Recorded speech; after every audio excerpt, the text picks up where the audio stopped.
guys! Welcome back to my channel. So for today's vlog, kakain tayo ngayon ulit. Na-miss nyo ba yung ganitong setup ng pag-vlog ko guys? So ako rin, actually na-miss ko kayo guys kasi sobrang nung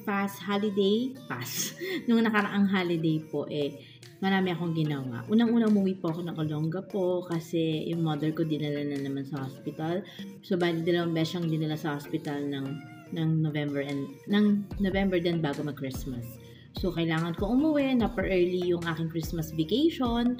And then, after that, nagpunta ako ng reunion ng batch namin. Nag-Christmas party ang aming law office. And then, nag-Christmas party din ang aming parish kung saan ako tumutugtog. So, ayun guys, ang daming ganap. So, ngayon guys, kakain tayo. Eto guys, natikman nyo na ba tong yakidon. Teki yakidon. Sa mga taong mahilig nga pala sa mga fry noodles like ng yakisoba. This one is also nice and then it is more cheaper siya than yakisoba. Ano to kasi 28 pesos to. Then yung yakisoba kasi is nasa 40 pesos pag nasa 7-Eleven. I don't know lang sa grocery. Hindi kasi ako masyado nag-grocery. And then, ito naman yung favorite kong siomai, pork siomai. Siyempre guys, came from 7-Eleven. Hindi ko to sponsored ha. Alam niyo naman guys na binibili ko to. Kasi for me talaga guys is breakfast is the important meal for the day, for every day. So ayan guys, sabi ko nga sa inyo, bumalik na naman sa hospital yung mother ko before Christmas. Pero nakapag-Christmas naman siya sa amin. So ganun pa rin. Actually guys, nasa point ako ngayon ng aking life na kailangan kong mag-decide whether I will continue to work here in law office or kailangan ko nang bumalik muna sa Olongapo to take care of my mom. I really don't know. Actually guys, New Year, nai-stress ako kasi sobrang mahal na mahal ko ang trabaho ko dito sa law office. Kaya lang, kailangan din ako ng parents ko. I don't know really talaga kung ano ang gagawin ko. Pero for now, ang naging decision namin ng kapatid ko, ng ate ko, tsaka ako, most especially ako, tapusin na muna namin yung grade 3 school ni Rain dito. Kasi kawawa naman yung bata kung ililipat ko na siya in the middle of school year. Actually, patapos na yung second grading.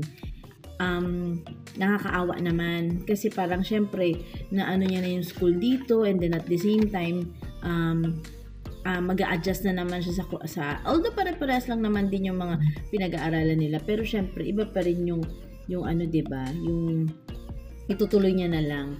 So ayun guys, for the meantime tapusin muna namin hanggat uwi na lang kami every weekend ni Rain. Though nakakapagod at magastos, pero kailangan mag-sacrifice for the sake of my mom and for the sake of my career as well.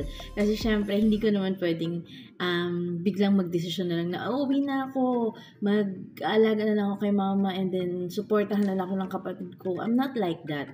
Sobrang mas gusto kong paghihirapan ko yung, although mahirap din naman talagang mag-alaga. For the past 3 weeks na nasa Olongapo ako, nag-alaga ako.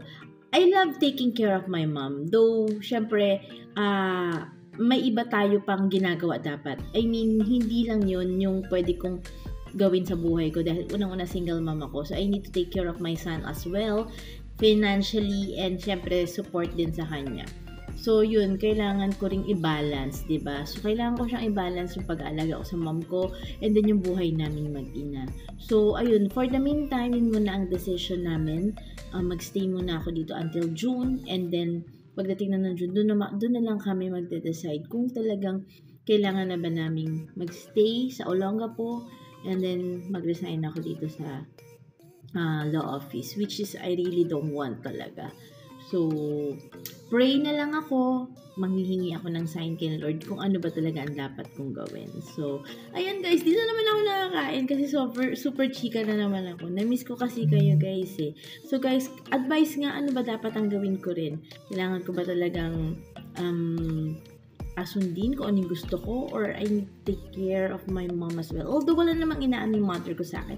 Syempre ako pa rin na magde-decide. Pero syempre, as a daughter, di ba, kailangan mo rin namang ipakita yung concern, pagmamahal mo sa'yo magulang. Yun, sorry, nagtapon lang ng basura. So again guys, yun yung mga ganap sa buhay ko ngayon, yun yung kinakaharap ko ngayon, pero kaya natin yan guys.